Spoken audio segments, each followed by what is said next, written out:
Grace Harrison, never imagined that at 62 years old, I would experience a morning like this. February in Boston was colder than usual. Outside the window, snow that had fallen all night had painted the quiet residential area pure white. Normally, I would wake up at 7 o'clock to my alarm clock, but on this day, at 6 a.m., I was awakened by the shrill sound of the doorbell. My goodness, who could it be at this hour? I wondered, putting on a robe over my nightgown as I made my way downstairs. Could it be the paperboy making a mistake? Or perhaps an urgent message? Various possibilities ran through my mind as I headed towards the front door. The moment I opened the door, I froze at the sight before me. Amy.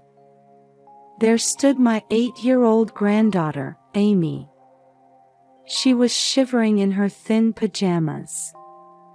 Her lips were pale, her cheeks flushed, and her eyes filled with tears. Grandma. Amy's voice trembled. I instinctively embraced Amy and brought her inside. Her body was ice cold, clearly showing symptoms of hypothermia. Tom. Come down here quickly. I called to my husband sleeping upstairs. Tom, a former pediatrician, is used to such emergencies. He came running down the stairs immediately. What's going on? Tom immediately began treating Amy as soon as he grasped the situation. Bring some blankets, Grace. And some warm drinks too. I laid Amy down on the living room sofa and moved as instructed. As I lit the fireplace and prepared hot chocolate in the kitchen, my mind was full of questions. Why was Amy here so early in the morning, and all alone? Did Michael and Sarah know about this?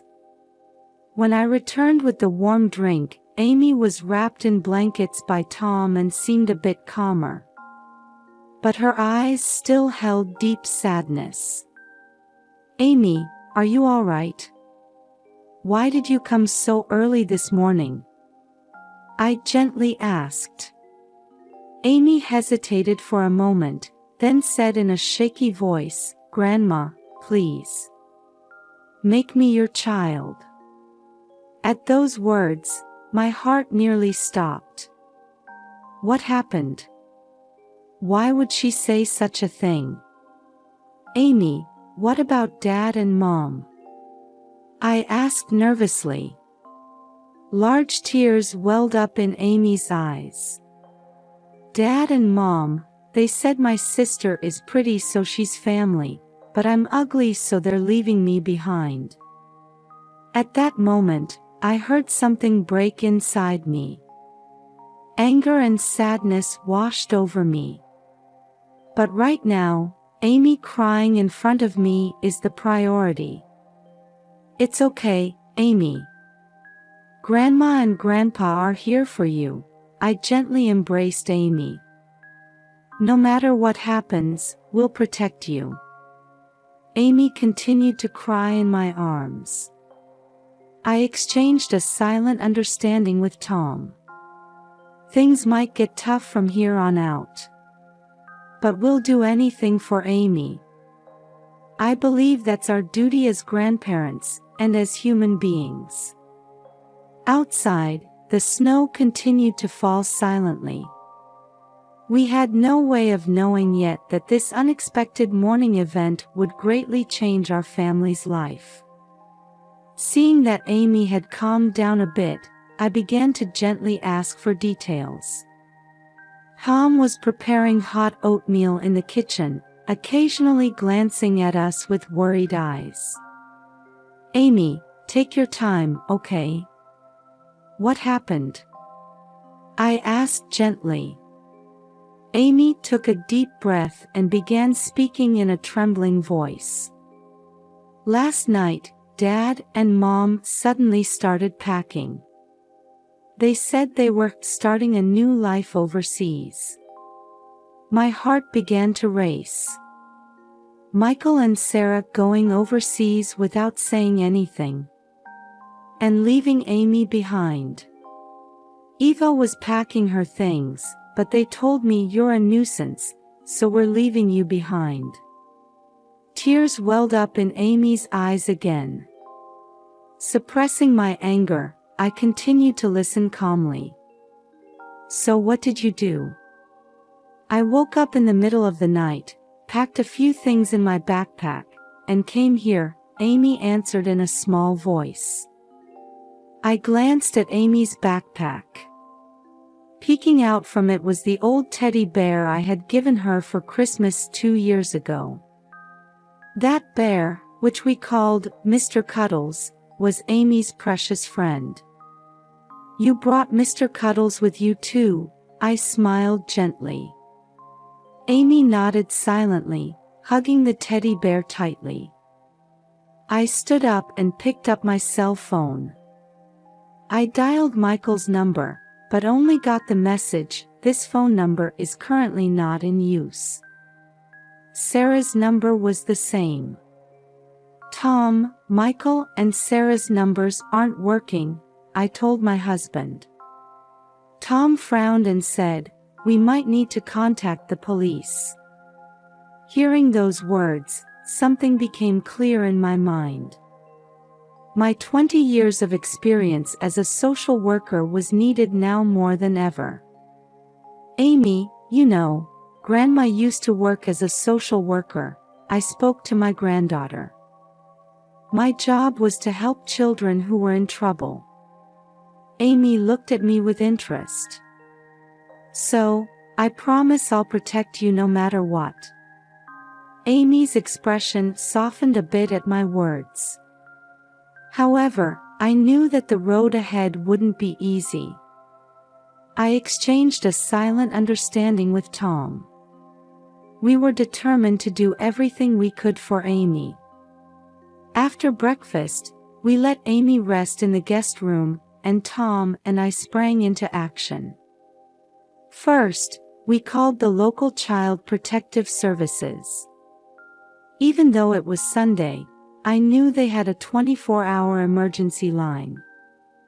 Massachusetts Child Protective Services, how may I assist you? A woman on the phone responded. I calmly explained the situation. My 8-year-old granddaughter came to our house alone this morning. It seems her parents have moved overseas and left her behind. The CPS worker asked detailed questions and gave us instructions on how to proceed. We'll conduct a home visit within 72 hours. Until then, please ensure your granddaughter's safety. Next, we contacted Jennifer Morrison, a lawyer we've known for years. Despite it being Sunday, she was happy to consult with us. Grace, I recommend starting the process for special adoption, Jennifer said. Unlike regular adoption, this completely severs the legal relationship with the birth parents. Tom and I looked at each other and nodded. Please proceed, Jennifer. Jennifer continued, your years of contribution to the foster care program will likely make this process smoother. The court should look favorably on your case. I had supported the local foster care program for 20 years. It's volunteer work that involves temporarily taking in children from difficult home environments and providing them with a safe and loving environment. It was deeply moving to think that this experience would now help protect Amy. Thank you, Jennifer.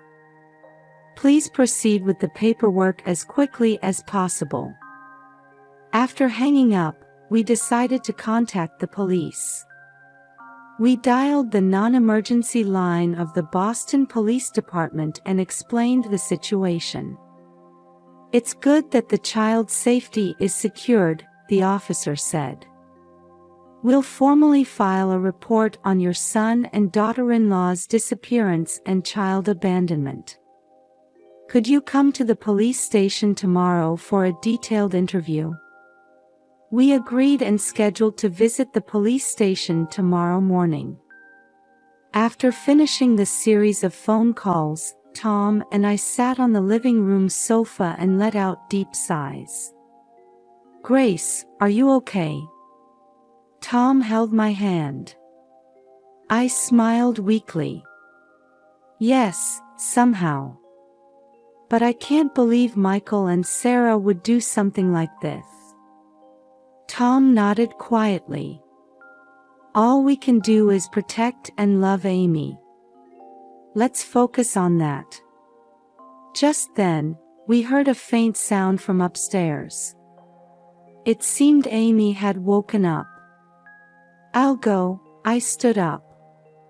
"I need to talk to Amy about what's going to happen next." As I climbed the stairs, I took a deep breath. I needed to explain the situation to Amy as clearly as possible, but also honestly. And above all, I needed to convey that we love her unconditionally and will never abandon her. Before knocking on the door, I quietly prayed. "God, please give us strength. The strength to protect Amy and make her happy." Then, I gently knocked on the door. "Amy, are you awake? It's Grandma." A new chapter of our lives was about to begin right here. Several weeks had passed since the CPS visit and our report to the police, and Amy's new life was slowly taking shape. We decided to transfer her to the local Maple Grove Elementary School. On her first day of transfer, Amy had an anxious expression on her face. "It's okay, Amy," I placed my hand on her shoulder. "I've explained the situation to the teachers. If you have any problems, tell them right away, okay?" Amy nodded slightly and walked through the school gates. As I watched her retreating figure, I felt a tightness in my chest. That afternoon, Amy came home with a slightly brighter expression. "I made friends with a girl named Jessica," she reported.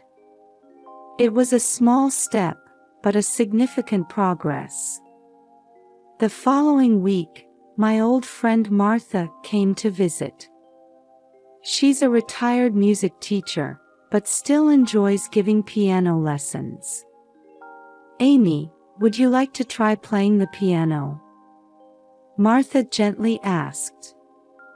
Amy hesitated a bit but approached the piano with curiosity. When Martha taught her a simple tune, Amy picked it up surprisingly quickly. "Grace, this child has talent," Martha said with sparkling eyes. From then on, Amy began practicing the piano every day. We could see that music was healing her emotional wounds. One Saturday, we went shopping as a family at Whole Foods. Amy was looking at various vegetables in the produce section with interest. "Grandma, what's this?" She pointed at a cauliflower. "That's cauliflower. You can put it in salads or roast it. I want to try making it." Amy's eyes sparkled. We bought cauliflower and other ingredients and decided to cook together at home. While cooking with Amy in the kitchen, I noticed that she was slowly regaining her smile. During dinner, Amy proudly offered everyone the roasted cauliflower she had made. Tom exaggeratedly praised it as Chef Amy's masterpiece, and Amy laughed happily. In this everyday life, we were finding a new form of family. As Amy's smiles increased, Tom and I's worries gradually eased. However, we hadn't forgotten that there were still unresolved issues. As peaceful days continued, an unexpected phone call came. The caller identified himself as FBI. "Mrs. Harrison, do you have a moment?" The man on the phone began speaking in a calm voice. "We have important information regarding your daughter, Sarah Harrison." My heart started racing. "Yes, what is it?" "We have discovered that Sarah Harrison was involved in a large-scale investment fraud, a so-called Ponzi scheme. She is currently wanted internationally." I was speechless with shock. Sarah involved in fraud. Also, your son Michael Harrison is strongly suspected of being an accomplice. We believe both of them have likely fled to Mexico. Tom sat next to me and held my hand. I took a deep breath, trying to regain my composure. "I understand. Is there any other information?" The FBI investigator continued, "Yes. Regarding Eva Johnson, the 12-year-old girl, we found out that she is the child of Sarah Harrison's previous marriage. In other words, she's Michael Harrison's stepdaughter." Tom and I exchanged surprised looks at this information. Eva was Sarah's child from a previous marriage. Suddenly, one of the reasons why Amy had been discriminated against became clear. After hanging up the phone, we were enveloped in a long silence. "Tom, I can't believe it," I finally spoke. "Michael and Sarah, doing something like this?" Tom nodded quietly. "Both Amy and Eva are victims. I'm worried about Eva too. She must be confused as well." We looked at each other and exchanged a silent understanding. "Let's contact the lawyer," Tom said. "We need to petition for Eva's protection too." I nodded. "Yes, we can't separate the two sisters." That night, after Amy went to bed, we talked for a long time. How to tell Amy the truth, how to find Eva, and above all, how to protect and love these two children in this complex situation. The next morning, I got up early and made coffee. Outside the window, the light of a new day was beginning to shine. The road ahead will certainly not be smooth. But with family bonds and love, we can overcome any difficulty.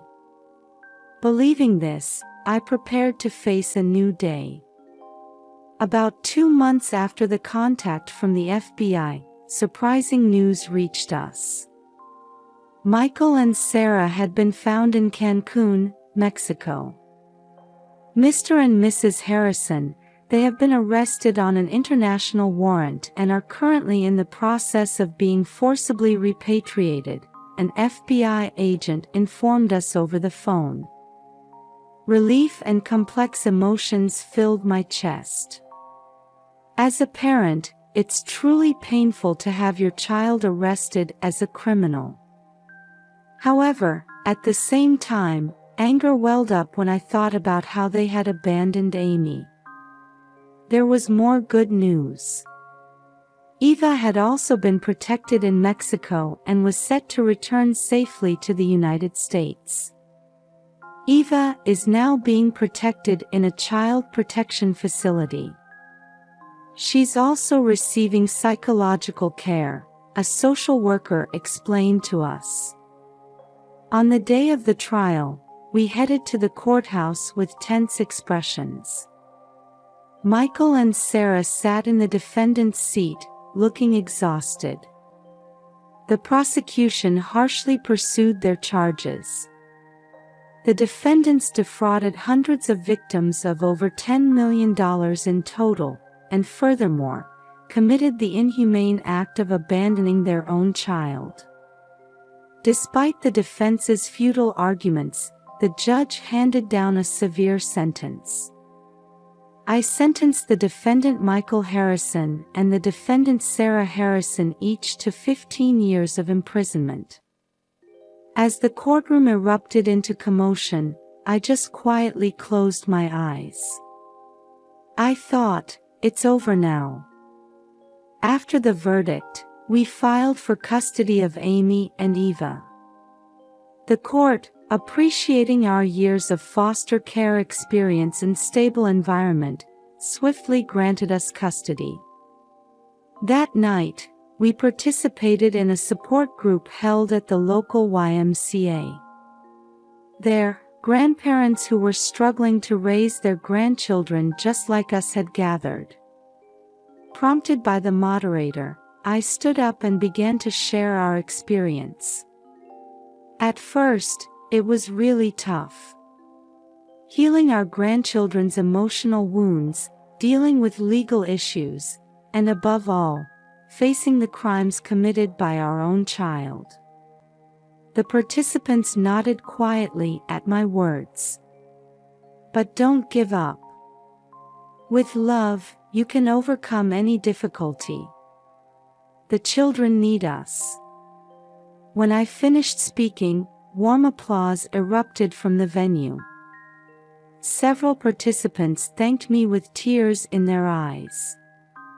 On the way home, Tom held my hand. "Grace, you're amazing. You've encouraged so many people." I smiled and answered, "It's all thanks to what we've experienced." It was painful, but it was meaningful. When we got home, Amy was waiting for us at the entrance.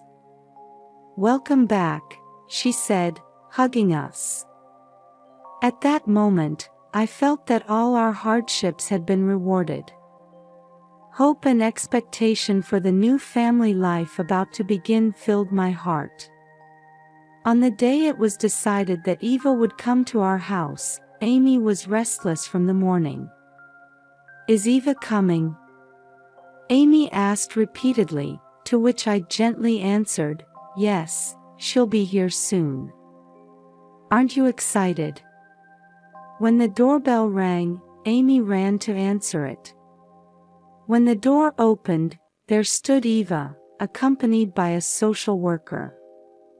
The sisters stared at each other for a moment.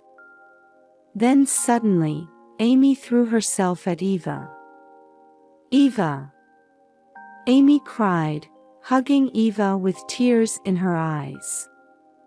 Eva, also teary-eyed, hugged her sister back tightly. "I'm sorry, Amy. I won't leave you again." Seeing this scene, Tom and I couldn't help but get misty-eyed as well. A few weeks later, we went on a family trip to Disneyland. Amy and Eva held hands, running around excitedly from one attraction to another. "Grandma, look! It's Mickey!" Amy shouted excitedly. "Let's take a picture," Eva suggested, and the four of us took a commemorative photo with Mickey. That night, watching Amy and Eva sleeping soundly in the hotel, Tom whispered to me, "Grace, our new life has begun." I nodded and answered, "Yes, it's a wonderful life." After returning home, Amy became even more dedicated to her piano practice. And a few months later, she won first place in a local music competition. At the awards ceremony, Amy ran to us with a radiant smile. "I did it! Grandma, Grandpa, Eva." We shared in her joy and held a celebration party at our favorite restaurant. Time passed, and Thanksgiving Day arrived. Our house was filled with many relatives, and a lively dinner party was held. Gathered around the table, each person expressed words of gratitude. When it was Amy's turn, she said in a firm voice, "I'm thankful for my new family. Grandma, Grandpa, and Eva. I love you all." Eva followed, saying, "I feel the same. Thank you for teaching me the true meaning of family." Finally, I stood up. We are deeply grateful for this wonderful family we've been blessed with. We've had difficult experiences, but we've overcome them to reach where we are today. Let's continue to love and support each other. Everyone raised their glasses and shouted, "Cheers." Outside the window, snow had begun to fall quietly. Enveloped in the bonds of our new family, I'm certain our happy days will continue from here on. With that belief and a deep sense of gratitude, I closed my eyes.